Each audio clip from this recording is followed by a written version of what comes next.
Hello बच्चों, आज हिंदी व्याकरण में हम आपकी पाठ्य पुस्तक पाठ 14 में संकलित क्रिया विशेषण के विषय में जानकारी प्राप्त करेंगे। बच्चों, क्रिया विशेषण को जानने से पहले ये जान लेते हैं कि क्रिया विशेषण अविकारी शब्द होते हैं। अविकारी शब्द कौन से होते हैं? जो बिना किसी परिवर्तन के, अविकारी अर्थात बिना किसी परिवर्तन के ही जो वाक्य में प्रयुक्त किए जाते हैं वो शब्द कौन से शब्द कहलाते हैं? अविकारी शब्द कहलाते हैं। और ये शब्द ऐसे शब्द होते हैं जो अपना मूल रूप कभी भी नहीं बदलते, जैसे तथा, वाह, प्रतिदिन, थोड़ा, रात भर। ये सब शब्द ऐसे हैं जो कि अपना रूप कभी भी नहीं बदलते। वो शब्द कौन से कहलाते हैं? अविकारी शब्द। बच्चों, अविकारी शब्द हमने पहले पढ़ चुके हैं कि 4 प्रकार के होते हैं: क्रिया विशेषण, संबंध बोधक, समुच्चय बोधक और विस्मयादि बोधक। इसी श्रृंखला में सबसे पहले हम क्रिया विशेषण के विषय में जानेंगे कि क्रिया विशेषण किसे कहते हैं। ऐसे अविकारी शब्द जो वाक्य में क्रिया की विशेषता प्रकट करते हैं उन्हें हम क्या बोलते हैं? क्रिया विशेषण कहते हैं। बच्चों, इससे पूर्व के अध्याय में हम क्रिया के विषय में जाना था कि क्रिया किसे कहते हैं? जो संज्ञा या सर्वनाम के काम का बोध करवाए या उनके कर्म का बोध करवाने वाले शब्द क्रिया कहलाते हैं। लेकिन उस क्रिया की भी विशेषता बताने वाले शब्द कौन से क्या कहलाते हैं? क्रिया विशेषण शब्द कहलाते हैं। जैसे लक्ष्य धीरे धीरे चलता है, आज बारिश बहुत तेज़ हो रही है, हमारी कार अचानक रुक गई। यहाँ पर जो धीरे धीरे, बहुत तेज़ और अचानक शब्द हैं वो क्रिया विशेषण शब्द हैं जो कि क्रिया, जैसे लक्ष्य चलता है तो कैसे चलता है, चलने की क्या उसकी विशेषता बता रहे हैं कि वो धीरे धीरे चलता है। इसी तरह से आज बारिश हो रही है, बारिश हो रही है लेकिन कैसे हो रही है? बहुत तेज़ हो रही है। तो होने की विशेषता, बारिश के होने की क्या विशेषता बताई जा रही है कि बहुत तेज़ हो रही है। इसी तरह से हमारी कार अचानक रुक गई, तो रुक गई, कैसे रुक गई? अचानक रुक गई, इसकी विशेषता बताई जा रही है। तो ये सारे जो शब्द हैं, धीरे धीरे, बहुत तेज़ और अचानक, कौन से शब्द हुए? क्रिया विशेषण शब्द हुए। बच्चों, क्रिया विशेषण के 4 प्रकार होते हैं: कालवाचक क्रिया विशेषण, स्थानवाचक क्रिया विशेषण, परिमाणवाचक क्रिया विशेषण और रीतिवाचक क्रिया विशेषण। अब इनके बारे में आगे एक एक करके समझेंगे। सबसे पहले है कालवाचक क्रिया विशेषण। किसे कहते हैं? कालवाचक क्रिया विशेषण को आप इंग्लिश में एडवर्ब ऑफ टाइम की तरह भी पढ़ते हैं। जिन क्रिया विशेषण शब्दों से क्रिया के होने के समय का बोध हो कि क्रिया किस समय हो रही है, तो उन्हें हम क्या बोलेंगे? कालवाचक क्रिया विशेषण। जैसे कि यहाँ पर उदाहरण है, हमें प्रतिदिन नहाना चाहिए। हमें नहाना चाहिए, ये एक क्रिया है कि हमें क्या करना चाहिए? नहाना चाहिए।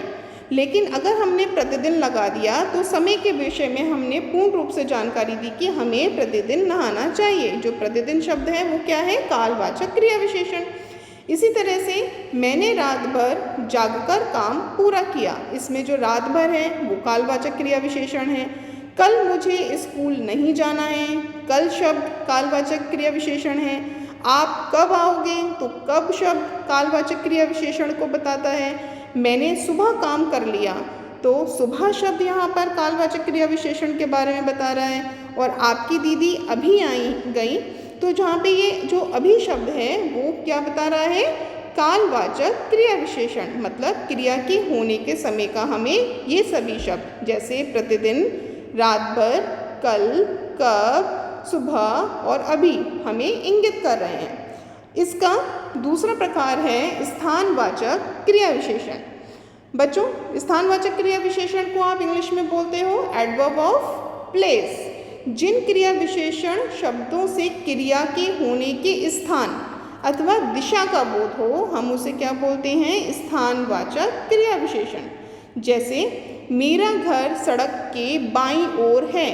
मेरा सड़क घर के बाईं ओर है, यहाँ पर अपने घर की दिशा बताई जा रही है कि वो सड़क की किस तरफ है? किस तरफ है? बाईं ओर है।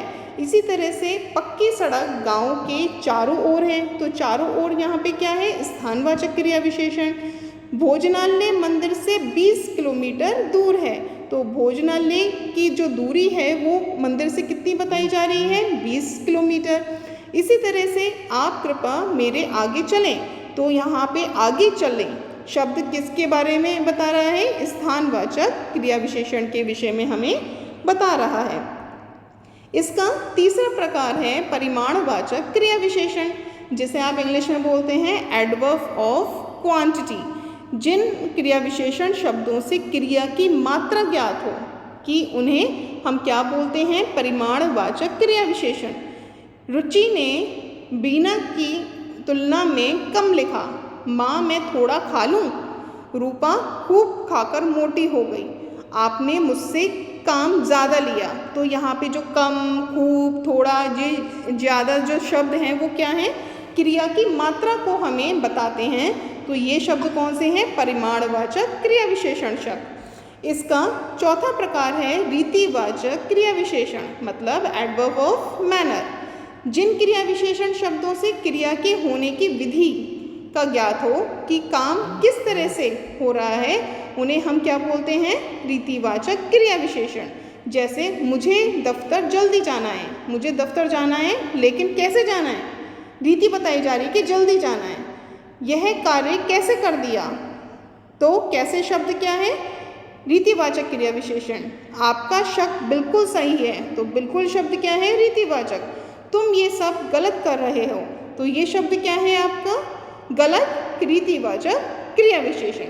बच्चों, एक बात का और ध्यान में रखना चाहिए कि क्रिया विशेषण तथा विशेषण में अंतर होता है। आप ये ना समझें कि क्रिया विशेषण और विशेषण एक से होते हैं। क्रिया विशेषण क्या होता है कि क्रिया से पहले आने वाले शब्द क्रिया विशेषण कहलाते हैं, लेकिन जो विशेषण होता है वो क्या होता है? संज्ञा से पहले आने वाले शब्द विशेषण कहलाते हैं। तो इनका आप अच्छे से ध्यान रखिए और क्रिया विशेषण जो अविकारी शब्द का पहला प्रकार है उसे अच्छे से याद कीजिए और समझिए।